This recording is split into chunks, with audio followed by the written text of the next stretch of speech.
Thank you for joining me for another Quick Hits conversation. I'm Dr. Robyn. With me today, I have Dr. Mohan Ananda. He is a scientist, a lawyer, an entrepreneur, and an author. He's helping people succeed at business. I have Jim Comer. He's a speech writer, a speech coach, and a speaker. I have Annette Richmond. She is helping senior level executives and entrepreneurs create personal branding, executive resumes, and compelling LinkedIn profiles. And I have JC Glick. He's retired Army, and he is an author now doing leadership and cultural work with pro sports and in corporations. The question I have for you today, how do you lead a team of experts when you don't understand what they do? Annette, can you kick us off? I will, but I have to come at it from a little bit of a different angle. I worked in publishing before I was in my current career. And so I was often interviewing presidents of companies and things like that. And I do now work with a lot of senior level executives doing a variety of different things. And I often don't know enough about what they do. Mm-hmm. And so what I do, which I think would apply to this, is to listen, to ask questions and to listen and learn. So that's my strategy. Nice. Okay. I'm a lot like Annette because I have never led a sales team or any other kind of team in anything. I am a speechwriter and a speech coach. And like Annette, I listen. But the most important thing, I don't need to know what the experts know. I need to help them get their knowledge to an average audience. The most important thing that I can say to anybody on the team is, I don't understand. What do you mean? Because if I can get them to say it in a clear, concise way, not using buzzwords or catchphrases or acronyms, all those things that just stand in the way of us getting it. If I understand it, America is going to understand it. So that's my goal, for them to be clear, concise, and understandable. You know, it's funny. I talk about the most successful leaders in the world are two things. They're dumb and lazy. And I say that was always how I was successful. And I think that, you know, there's a little bit of humility. And even if I think I know what people do, I have a tendency to think that, well, I think it's important that maybe I don't know what I think I know. And I think that having that humility is really important. And then, you know, more often than not, you do learn something even as a leader. This idea that leaders have to know everything their people are doing is actually completely false, and something that kind of leads into problems with leadership. Either people who are subordinate to those leaders think that, well, they know everything. They don't. And two, the leader thinks that they need to know everything. So they spend a whole lot of time micromanaging and doing some things that maybe are less effective. For me, it's about, look, I trust you. It's about having trust in your people.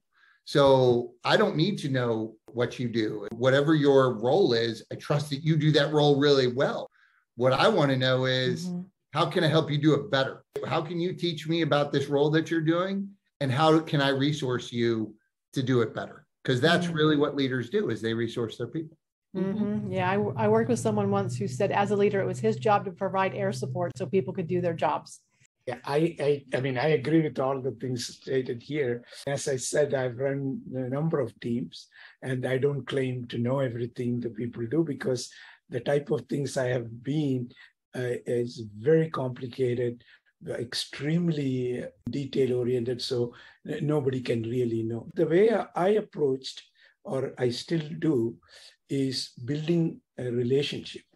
That means, as somebody said, you create a trust.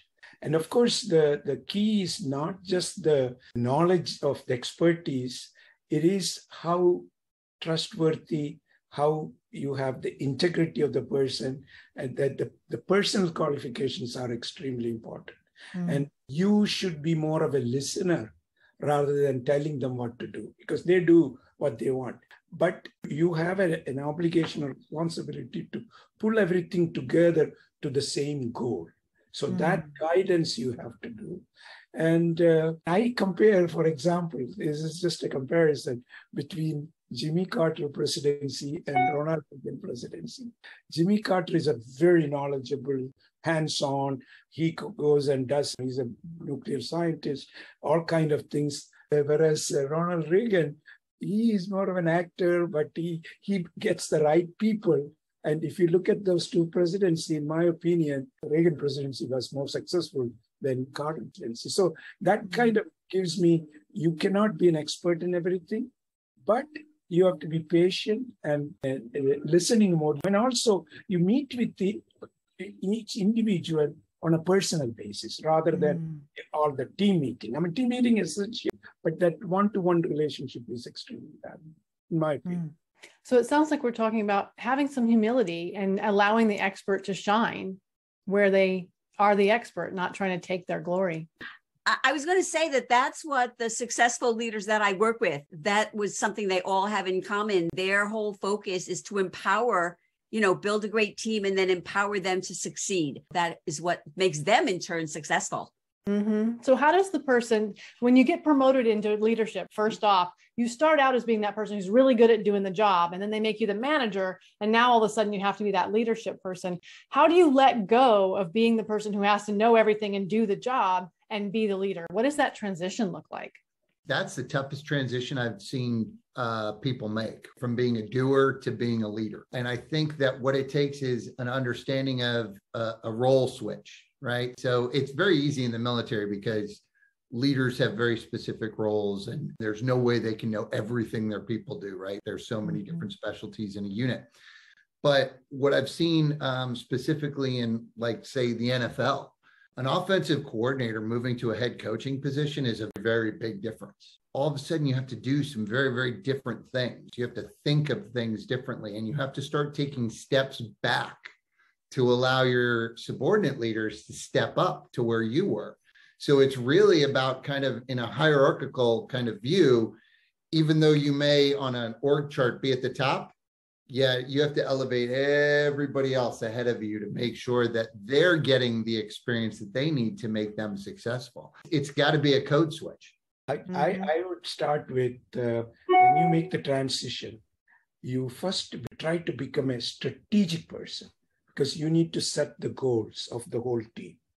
And you have to have an organizational abilities, and you have to build on it. I mean, you may not have it initially, but you have to think in that direction. Another very important is communication.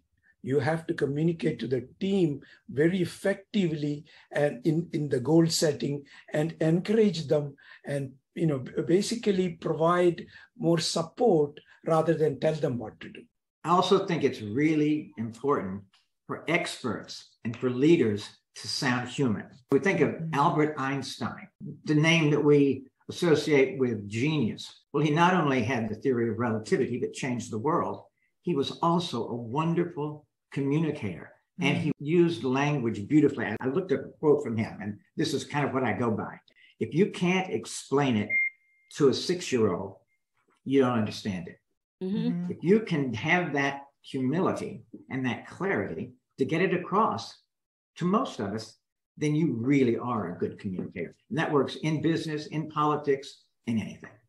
I do wonder if it might be easier to lead people when you don't know what they're doing than not. So for example, I hired someone to edit quick hits for me, and I realized I had to stop watching them after he edited them because I wanted to go back and go, oh, he didn't do that quite right. Let me fix it. And then I realized, wait a minute, it makes zero sense for me to pay someone to do this job and then do it again myself. That's silly. If I didn't know how to edit videos, I would just hand it off and say, do some magic, make it happen. So I wonder if it's easier if you don't know. I don't know whether it's easier. Being a leader is a tough job. You have to meet the goals. I mean, you have to deliver. You are the leader. But you don't need to know the whole details. But it's a continuous learning process. You will learn. Talk to people, and you can even make suggestions, even though you don't know the exact way that is being done. Like, for example, I have a CFO.